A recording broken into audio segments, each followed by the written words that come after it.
जय हिंद दोस्तों, कैसे हैं आप लोग। तो स्वागत है आपका फिर से आंसर्स क्लासेस में। मैं हूं आर्य शर्मा और आज के वीडियो में मैं लेके आया हूं इलेक्ट्रिकल रेजिस्टेंस यानी कि प्रतिरोध के बारे में। प्रतिरोध, जी हां, जैसे इससे पहले वाले वीडियो में हमने आपको पढ़ाया था ओम का नियम, जिसमें V अपान आई का एक रेशियो होता था, वो कांस्टेंट होता था, यानी V अपान आई बराबर आपने पढ़ा था एक नियतांक यानी कांस्टेंट, जिसे हम कहते थे R, इलेक्ट्रिकल रेजिस्टेंस। तो आज के इस वीडियो में हम इस रेजिस्टेंस यानी प्रतिरोध के बारे में बात करेंगे और हाँ, इसके बाद हम लोग आपको प्रतिरोध की डिपेंडेंसी समझाएंगे, प्रतिरोध किन किन फैक्टर पर डिपेंड करता है रेजिस्टेंस, और साथ ही साथ इनका कॉम्बिनेशन, जो दो तरीके के कॉम्बिनेशंस होते हैं, पहला सीरीज कॉम्बिनेशन और दूसरा पैरेलल कॉम्बिनेशन। दोनों कॉम्बिनेशन हमें यहाँ पे समझना है, तो बने रहिए अंत तक। देखिए, सबसे पहले बेटा हम क्या करते हैं, आपको पता है कि V अपान आई बराबर कांस्टेंट होता है, जिसे हम इलेक्ट्रिकल रेजिस्टेंस कहते हैं। रेजिस्टेंस का मतलब है विरोध करने वाला, प्रतिरोध का मतलब प्रतिरोध, जो दूसरे का विरोध करे, वही क्या है, प्रतिरोध है। जैसे आप कोई काम करने चल रहे हैं, कोई बीच में टांग अड़ा देता है तो वो प्रतिरोध है, ठीक है। या आप जैसे कोई दुकान खोलने वाले हैं, बीच में पैसा प्रॉब्लम बन रहा है, तो वो क्या है, प्रतिरोध है। प्रतिरोध हर वो चीज है जो किसी काम को ना करने दे। हालांकि यहाँ इलेक्ट्रिकल रेजिस्टेंस मतलब अगर रेजिस्टेंस की बात करें वो भी इलेक्ट्रिक के करंट के फ्लो होने में जो बाधा उत्पन्न करे, उसे ही क्या कहते हैं, इलेक्ट्रिकल रेजिस्टेंस कहते हैं। मतलब resistance is the cause by which it opposes to flow of the current, या ऐसे कह लें रेजिस्टेंस क्या है, resistance is the property of any conductor, है ना, due to which it opposes to flow of the current. समझ में आ गया। मतलब रेजिस्टेंस क्या है, ये है अपोजिशन। ये क्या है बेटा, ये है अपोजिशन। अपोजिशन का मतलब जो बाधा उत्पन्न करे, अपोजिशन का मतलब बाधा। समझ में आ गया। तो अब सबसे पहले हम यहां जानेंगे ये किन किन बातों पर डिपेंड करता है। तो बेटा परिपथ जो सिंबल होता है प्रतिरोध का, वो क्या होता है, वो होता है ये ऐसे करके आपको दिया जाता है, इसे R से डिनोट करते हैं। किन किन बातों पे डिपेंड करता है उसको हम यहां पर देख लेते हैं। एक फार्मूला हम यहां पे बताएंगे प्रतिरोध का। देखिए, अगर मान लेते हैं कि हमारा एक कंडक्टर है जिसकी लंबाई L है, कंडक्टर मतलब धातु होगा, कोई धातु का तार है जिसकी लंबाई मान लेते हैं L है, और थोड़ा हमने जूम करके यहां बना दिया है मोटा सा, तो इसका जो क्रॉस सेक्शन एरिया है, क्रॉस सेक्शन एरिया का मतलब होता है आपका अनुप्रस्थ काट का क्षेत्रफल, अगर वो कितना है A हो, और जिस चीज से ये बना है, जिस मटेरियल का बना है, ठीक है, वो उसकी रजिस्टिविटी हम बाद में जानेंगे, ये रो है। तो प्रतिरोध जो होता है बच्चा, हम लिख सकते हैं जो हमारा रेजिस्टेंस है is directly proportional to length of the conductor, यानी वो कंडक्टर या जो हमारा प्रतिरोध है उसकी लेंथ के अनुक्रमानुपाती होता है। समझ रहे हैं। अगर हमारे पास L लंबाई का तार है तो उसका जो प्रतिरोध होगा L के अनुक्रमानुपाती यानी डायरेक्टली प्रोपोर्शनल होगा। तो R प्रोपोर्शनल L लिख देंगे, और यही प्रतिरोध बेटा इनवर्सली प्रोपोर्शनल होता है किसके, क्रॉस सेक्शन एरिया A के। अगर इसका क्रॉस सेक्शन एरिया कितना है, A है, तो R प्रोपोर्शनल 1/A होता है। इन दोनों बातों को अगर हम एक साथ लिखें, ये क्वेश्चन नंबर 1 ले लेते हैं, इसको क्वेश्चन नंबर 2 ले लेते हैं, हम इसको लिखेंगे तो R प्रोपोर्शनल किसके आ जाएगा बेटा, R प्रोपोर्शनल आ जाएगा L/A के, L/A, क्योंकि R L के भी प्रोपोर्शनल है और R 1/A के प्रोपोर्शनल है, तो R प्रोपोर्शनल हो जाएगा L/A। और आपको पता है जब प्रोपोर्शनलिटी का साइन हटाते हैं तो यहाँ पे क्या डाल देते हैं बेटा, एक कांस्टेंट डाल देते हैं, तो R इक्वल्स टू, अब हमारा R इक्वल्स टू क्या आ जाएगा, ρL/A। ध्यान रखना यहाँ पे जो कांस्टेंट डाला गया है वो क्या है बेटा, रो है। इसे क्या पढ़ते हैं, रो। जो रो एक कांस्टेंट है, क्या है, कांस्टेंट। कांस्टेंट का मतलब बच्चा ये एक नियतांक है जो फिक्स रहता है, इसकी वैल्यू नहीं बदलती। इसे कहते क्या है, इसे ही बच्चा हम कहते हैं रजिस्टिविटी। क्या कहते हैं, रजिस्टिविटी। हिंदी में विशिष्ट प्रतिरोधकता कहते हैं रजिस्टिविटी, या इसी का दूसरा नाम स्पेसिफिक रेजिस्टेंस है। स्पेसिफिक है ना, स्पेसिफिक रेजिस्टेंस इसका दूसरा नाम, यानी विशिष्ट प्रतिरोधकता किसे कहते हैं, ये हम रो को कहते हैं। समझ में आ गया? तो आर बराबर रो एल अपान ए ऐसे पढ़ेंगे। तो आर किन किन बातों पे डिपेंड करता है बेटा? पहला तो लंबाई के अनुक्रमानुपाती है, मतलब लेंथ के डायरेक्टली प्रोपोर्शनल है, लंबाई पे डिपेंड करेगा। अगर हम तार की लंबाई बढ़ा देंगे तो उसका प्रतिरोध बढ़ जाएगा। यानी कि अगर आप अपने घर में तार लंबा यूज करते हैं, जैसे कोई पंखा लगाना है, फर्राटा लगाना है, अक्सर हम लोग लगाते हैं, तो फर्राटा का अगर हम तार लंबा कर देंगे तो उसका प्रतिरोध बढ़ जाएगा। इसका मतलब वो ज्यादा करंट खाएगा। समझ में आ गया? तार की लंबाई पे। दूसरा क्रॉस सेक्शन एरिया पे डिपेंड करता है, मतलब अगर तार मोटा होगा, उल्टा है ना, अगर अनुव्युक्त क्रमानुपाती मतलब रिवर्स उल्टा इनवर्सली प्रोपोर्शनल है, तो अगर मोटाई बढ़ाएंगे तो रेजिस्टेंस कम हो जाएगा। इसका मतलब मोटे तार का प्रतिरोध कम होता है, पतले तार का रेजिस्टेंस ज्यादा होता है। समझ में आ गया? मोटे तार का, इसीलिए आपने देखा होगा जो हमारे इलेक्ट्रिक वायर होते हैं जिनसे हमारे घर तक करंट आती है, ये पतले पतले ढेर सारे तार को लपेट करके मोटा बना दिया जाता है ताकि उसका रेजिस्टेंस घट जाए। दो बातें यहां से पता चल गई। तीसरी बात बेटा, ये टेम्परेचर के भी अनुक्रमानुपाती होता है। यानी अगर हम लिखें तो R बराबर होता है R0 1 प्लस अल्फा टी। ठीक है बेटा, अल्फा डेल्टा टी लिख सकते हैं, डेल्टा टी। इसका मतलब ये हो गया, जहां पर अल्फा क्या है, ये टेम्परेचर कांस्टेंट है, और R0 ये बात हमारा इनिशियल टेम्परेचर है या उसकी पीक वैल्यू है, और ये डेल्टा टी टेम्परेचर है। सीधे देखें आर किसके प्रोपोर्शनल आ रहा है? टेम्परेचर के। यानी कि अगर भैया हम किसी चीज का टेम्परेचर बढ़ा देंगे, जैसे कोई धातु गर्म कर दें या कोई डिवाइस हमारी गर्म हो चुकी है, तो उसका रेजिस्टेंस बढ़ जाता है। टेम्परेचर के क्या है? लगभग अनुक्रमानुपाती आ रहा है। समझ में आ गया?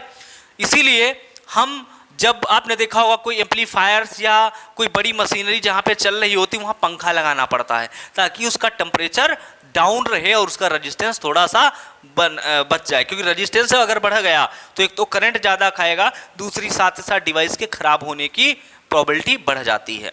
समझ में आ गया? तो टेम्परेचर के भी, टेम्परेचर के डायरेक्टली प्रोपोर्शनल होता है, लेंथ के डायरेक्टली प्रोपोर्शनल होता है, क्रॉस सेक्शन एरिया के इनवर्सली प्रोपोर्शनल होता है, और आपको याद रखना है आर बराबर रो एल अपान ए। समझ में आ गया? जहां रो क्या है? रो इज कॉल्ड कांस्टेंट, और इसका जो वैल्यू होती है होता, इसे मतलब कहते क्या है? रजिस्टिविटी कहते हैं। रजिस्टिविटी का मतलब है resistance offered by unit length of the conductor. मतलब अगर इसकी डेफिनेशन निकालें हम लोग रो की, तो हम लोग क्या लिख सकते हैं रो के? देखो यहाँ पे हम थोड़ा सा हटा दे रहे हैं। अगर हम रो बराबर बेटा निकालें तो यहां से रो बराबर, तो ये आर ए अपान एल आ जाएगा, आर ए अपान एल आ जाएगा। मतलब आर ए अपान एल, अगर हम आर को 1 ले लें, 1 ओम ले लें, cross section area 1 metre square ले लें या 1 सेंटीमीटर स्क्वायर ले लें, लेंथ भी 1 मीटर या 1 सेंटीमीटर ले लें, तो रो बराबर कितना आ जाएगा? 1 आ जाएगा। मतलब रजिस्टिविटी जो है, या कह लें specific resistance of a conductor, ये किसी भी कंडक्टर की यूनिट लेंथ के द्वारा जो प्रोवाइड होता है। इसलिए तार आपसे क्वेश्चन में जब कहेगा, हाई स्कूल में पूछा जाता है, अगर हम क्या करें, अगर हम बेटा तार की लंबाई बढ़ा दें तो रजिस्टिविटी पर क्या प्रभाव पड़ेगा? तो आप कहेंगे रजिस्टिविटी पे कोई प्रभाव नहीं पड़ेगा, यानी रजिस्टिविटी अनचेंज रहेगी, लंबाई चाहे जितनी बढ़ा लो, बदलेगा क्या? रेजिस्टेंस। समझ में आ गया? इसी से एक फार्मूला डिजाइन होके आता है बच्चा, मैं यहाँ पे लिख दे रहा हूँ, बहुत ही इंपॉर्टेंट फार्मूला यहाँ से जो डिजाइन होके आता है, वो आपसे इसमें न्यूमेरिकल्स भी बहुत ज्यादा पूछे जाते हैं। इसी फार्मूला पे बेस्ड जो है न्यूमेरिकल्स बहुत ज्यादा पूछे जाते हैं। क्या पूछा जाता है? कह रहा है कि अगर तार की लंबाई L है, उसको खींच करके डबल कर दिया गया है, तो बताइए रेजिस्टेंस कितना गुना बढ़ जाएगा? समझ में आ गया? तो फार्मूला आप फटाफट यही लगा देना, R1 अपान R2 बराबर बेटा L1 square upon L2 square. ढाक से फार्मूला ये लगा देंगे, आपको पता चल जाएगा। अब देखो R1 तुम्हें देगा, क्या एक तार का प्रतिरोध 5 ओम है, यानी रेजिस्टेंस 5 ओम है।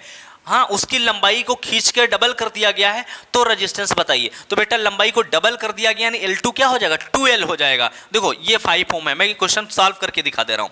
मतलब R1 बराबर आपका कितना है? 5 ओम। कह रहा है कि लंबाई खींच करके डबल कर दी गई है, मतलब L1 बराबर अगर हम L ले लें और खींच के डबल कर दी गई, तो L2 बेटा कितना हो जाएगा? 2L हो जाएगा। अब रेजिस्टेंस R2 हमें निकालना है। R2 क्या करना है? निकालना है। फटाफट इसमें डाल देंगे तो लिखेंगे 5/R2 बराबर कितना हो जाएगा? L।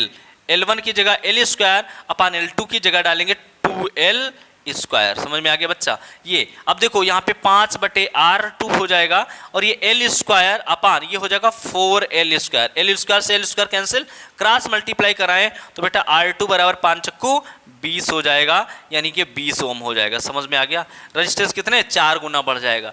मतलब अगर लंबाई को दोगुना करेंगे तो रजिस्टेंस 4 गुना हो जाएगा। तो डायरेक्ट फार्मूला आप लिख सकते हैं अगर ऐसा कुछ आ जाए, R1 बराबर कितना हो जाएगा, N स्क्वायर R1, R2 बराबर। समझ में आ गया?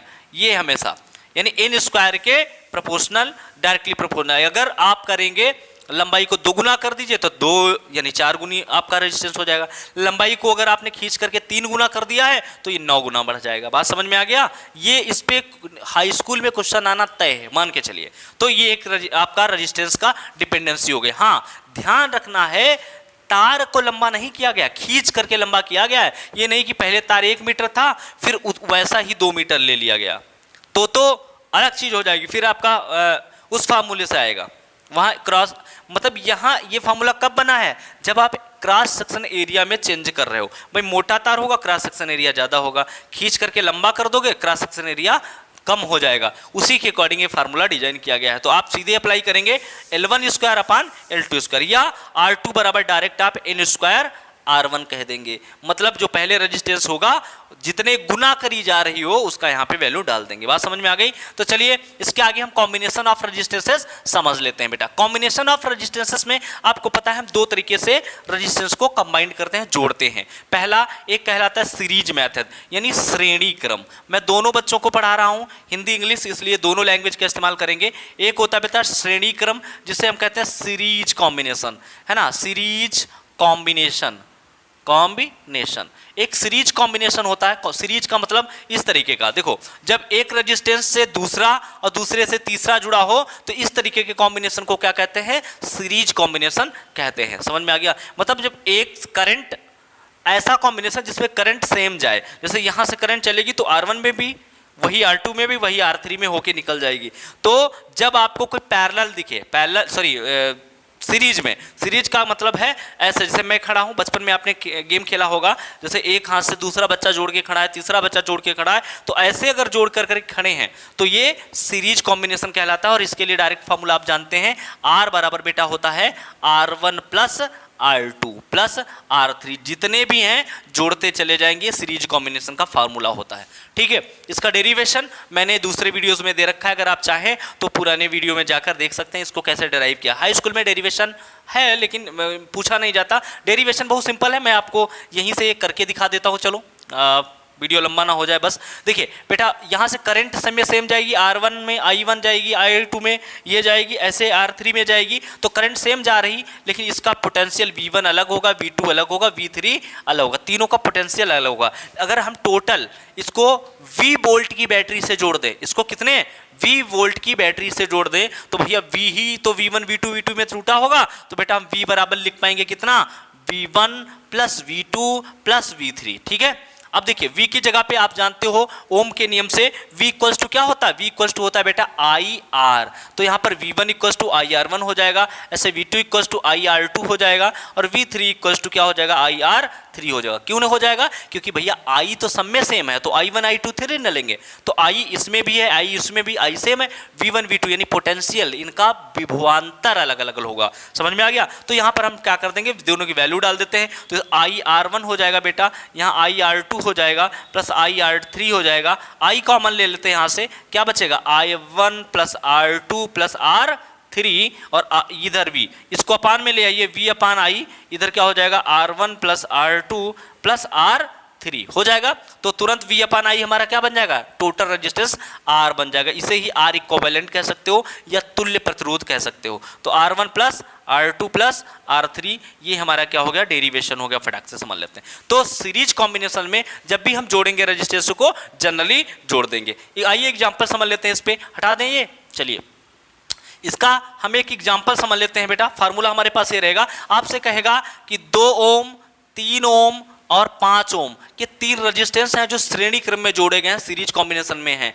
समझ में आ गया? तो इनका तुल्य प्रतिरोध यानी कि इसका क्या बोलते हैं, इक्विवेलेंट रेजिस्टेंस फाइंड करिए। तो आप क्या करेंगे, R बराबर आपको फार्मूला पता, R1 प्लस R2 प्लस जोड़ दीजिए 2 ओम प्लस 3 ओम प्लस 5 ओम बराबर कितना हो जाएगा बेटा, R बराबर 5 3 8 2 10 ओम। सीधे आपका आंसर। ठीक, रेजिस्टेंस का यूनिट तो भूल ही गया था, रेजिस्टेंस का यूनिट क्या होता है, ओम होता है। अभी रेजिस्टेंस का यूनिट क्या है, ओम है। क्लियर बात हो गई, रेजिस्टेंस का यूनिट ओम है और उसका डायमेंशनल फार्मूला हाई स्कूल में है नहीं, इसलिए डिस्कस करने से कोई जरूरी यहाँ पे नहीं है। ठीक, ओम याद रखेंगे, उसका मात्रा कितना है, ओम है। तो ये हमारा R बराबर 10 ओम आ जाएगा। अब चलिए दूसरा जो कॉम्बिनेशन है उसको भी समझ लेते हैं। हाँ, जिसमें कभी कभी आपसे यहाँ पोटेंशियल दे देगा, करंट पूछ लेगा, तो देखो R तो आपको टोटल निकालना ही पड़ेगा। R निकालने के बाद जो पोटेंशियल दिया हो वो नोट कर लेंगे और I निकाल देंगे, या I दिया है V निकाल देंगे। समझ में आ गया, क्योंकि V इक्वल्स टू IR से ओम के नियम हम यहाँ पे इस्तेमाल कर लेंगे। अगला जो कॉम्बिनेशन के बाद है, मतलब जो कॉम्बिनेशन है वो है हमारा पैरेलल कॉम्बिनेशन। पैरेलल है ना, पैरेलल कॉम्बिनेशन क्या होता है बेटा, पैरेलल कॉम्बिनेशन का मतलब है यहाँ पर समांतर क्रम, समांतर क्रम। ठीक है, समांतर क्रम। और अगर एनसीईआरटी आप पढ़ेंगे तो उसमें लिखा होता है पार्श्व क्रम, पार्श्व क्रम। क्या लिखा होता है, पार्श्व क्रम।